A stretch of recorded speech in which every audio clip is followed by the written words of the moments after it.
Hi, welcome to సినీ రంగం. వరుసగా 7 super హిట్లు, టాలీవుడ్ లో తిరుగులేని స్టార్డమ్.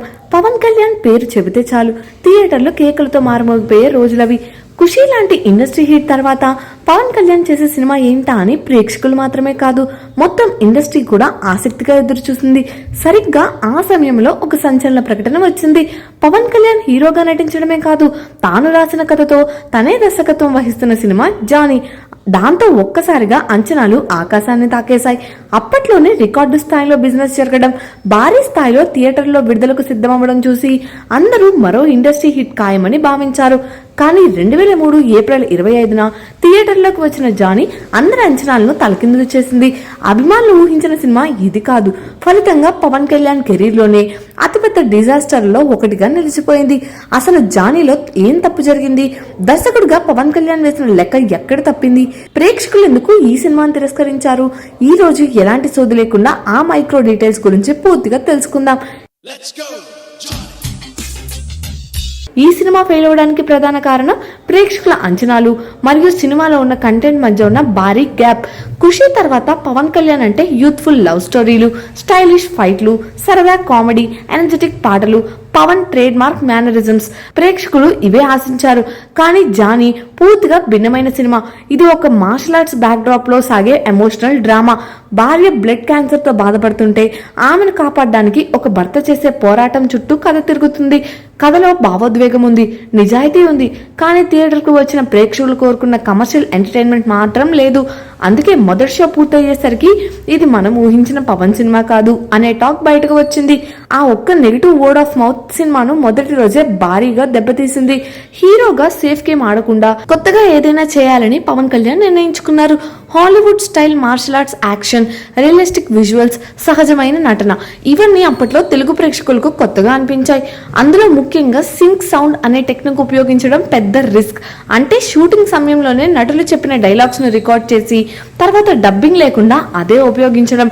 హాలీవుడ్ లో ఇది సాధారణమైన 2003లో మన థియేటర్ల సౌండ్ సిస్టమ్ కు అది పూర్తిగా సెట్ కాలేదు. చాలా చోట్ల డైలాగ్స్ స్పష్టంగా వినిపించలేదు. కొన్ని సన్నివేశాలలో మాటల కంటే బ్యాక్గ్రౌండ్ సౌండ్ ఎక్కువగా అనిపించింది. దాంతో ప్రేక్షకులు కథలో పూర్తిగా ఇన్వాల్వ్ కాలేకపోయారు. రియలిజం కోసం మురికివాడలు, పాత బిల్డింగ్స్, నేచురల్ లొకేషన్ లో షూటింగ్ చేయడం దర్శకుడిగా పవన్ తీసుకున్న మరో నిర్ణయం. కానీ స్టార్ హీరో సినిమా అంటే grand sets, colourful visuals, rich locations చూడాలని వచ్చిన ప్రేక్షకులు ఈ డార్క్ విజువల్ ట్రీట్మెంట్ అంతగా కనెక్ట్ కాలేదు. సినిమా మొత్తం చాలా సీరియస్ టోన్ లో సాగడం వల్ల ఎంటర్టైన్మెంట్ ఫీలింగ్ తగ్గిపోయింది. పవన్ కళ్యాణ్ స్టైల్ కనిపించినా స్టార్ సినిమా అనే ఫీల్ మాత్రం చాలా మందికి రాలేదు. జానీ కథ చెడ్డది కాదు, కానీ ఆ కథను చెప్పిన విధానం ప్రేక్షకుల ఓపికను పరీక్షించింది. సినిమా మొదలైన తర్వాత అసలు కథలోకి వెళ్ళడానికి చాలా సమయం పడుతుంది. ఫస్ట్ హాఫ్ అంతా చాలా నెమ్మదిగా సాగుతోంది. హీరో హీరోయిన్ ప్రేమ కథ బాగానే ఉన్నా అసలు కాన్ఫ్లిక్ట్ ప్రారంభం కావడానికి ఎక్కువ సమయం తీసుకుంది. ప్రేక్షకులు సినిమా స్పీడ్ పెరుగుతుందని ఎదురు చూస్తుండగానే మరో స్లో సీన్ వచ్చేది.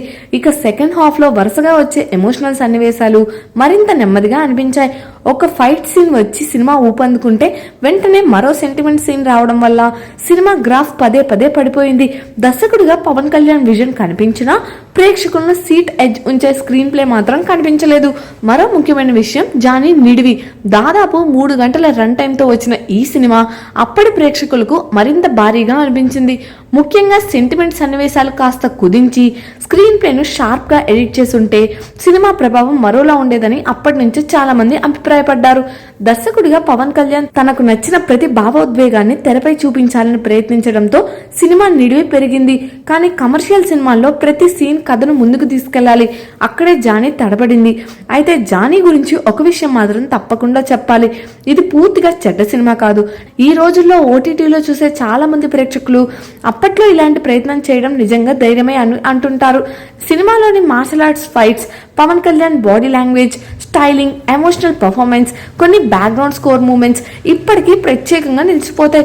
ముఖ్యంగా పవన్ ధరించిన హెడ్ బ్యాండ్, కాస్ట్యూమ్స్, ఆయన లుక్ అప్పట్లో యువతలో ఒక ప్రత్యేక ట్రెండ్ గా మారిపోయాయి. అంటే సినిమా ఫెయిల్ అయినా అందులోని కొన్ని అంశాలు మాత్రం కాలాన్ని దాటుకుని గుర్తుండిపోయాయి. జానీ బాక్సాఫీస్ వద్ద భారీగా నష్టపోయిన తర్వాత పవన్ కళ్యాణ్ ఆ బాధ్యత నుంచి తప్పుకోలేదు.